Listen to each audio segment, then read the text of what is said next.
Dave the Paintball Guy. Today we're going to unbox and do a review on Planet Eclipse 170R. Yeah, let's get into it.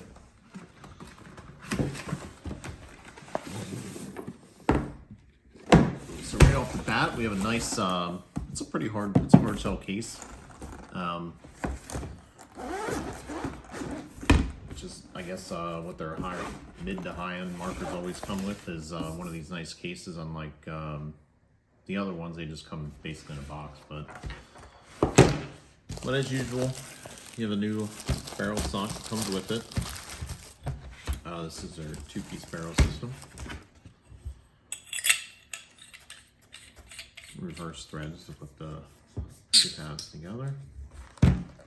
The manual for it. One thing I want to point out is their manuals are very, very good from Planet Eclipse. Not only do they do good breakdowns, they also have like a QR code. If you flip through the manual, you'll see a QR code for how-to videos to do maintenance. There's a lot of troubleshooting stuff in there, especially for this being an electric gun. There's all the different programming modes, how to get into the programming modes, what each thing needs, what each thing does. So it's I highly recommend, especially on this electronic model, to look over your manual and give it a look.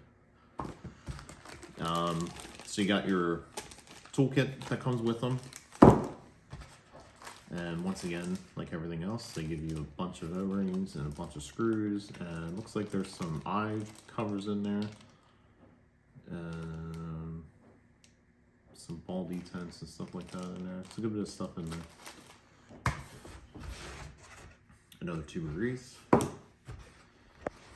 And this is the marker itself.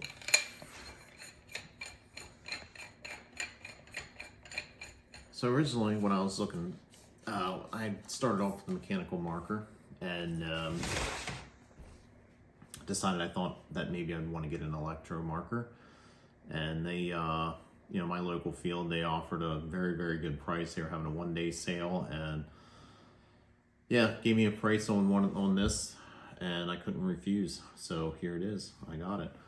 One thing off the bat, I did get an opportunity to shoot one of these before I actually decided to buy one. And the one thing I didn't like about it is the trigger, the blade trigger, as they call it. I don't like the way it feels. But, you know, you can always upgrade that later down the road. But definitely wasn't a deal breaker. But you got your Pops ASA on the bottom. You know, your quick feed for your hopper. Same as all their other stuff. You have your toolless bolt removal. And, yeah, underneath here is, you know, where your battery's kept under here. You also have your toolless eye covers, so you can get in here, and if you have to clean your eyes or whatever, they are toolless. And you just snap back in place.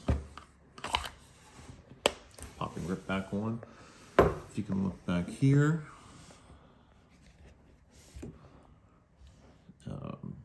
I'll go into programming mode. That's got a nice screen. And then you can flip through all the different settings, all the different things. I'm not going to go and change anything, but there's the dwell, there's the debounce, game time. If you can set it up that, you know, in your display screen from the home screen, you can get in there and it'll count down depending on how long, you know, if you're doing tournaments and stuff like that for matches. Sleep's 20 minutes. It displays the shots. You can reset things. Here is where you can change. I have mine set right now to NXL, but if you were to change that, you would just go up here, hit the button once, it'll flash, and then you can flip through the different options. So there's semi-uncapped, and then there's semi-capped at 15 balls a second. So, but I'm just going to stick with the NXL mode. And here you can set, when you know you have your breach sensor, so you can set it if you're using the breach or it's the breach sensor for ins here. So if it detects a ball, that's your rate of fire for whenever you're using the eyes. And if you are not using the eyes, it's capped at 10.2 right now. So these are all pretty much factory settings. I didn't really change anything. And you know, you can kick in your ramping at 5.2 or 5.0. And yeah, I mean, that's what it is. And there, those are settings you can mess with. And then whenever you shut it off, tells you goodbye, and that's that. So if you look through the manual, you can you know, figure out how you want to set it up the way you like it. Right now, it's just pretty much set out of the box. I didn't really change anything, but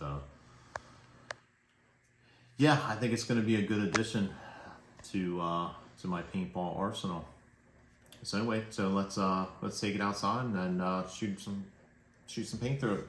Right, here we are. We're outside. We're going to shoot this 170R. Give it some test shots. I have it programmed right now for the NXL mode, which is ramping, so you'll be able to hear the ramping and hopefully when it kicks in. And let's get right into it.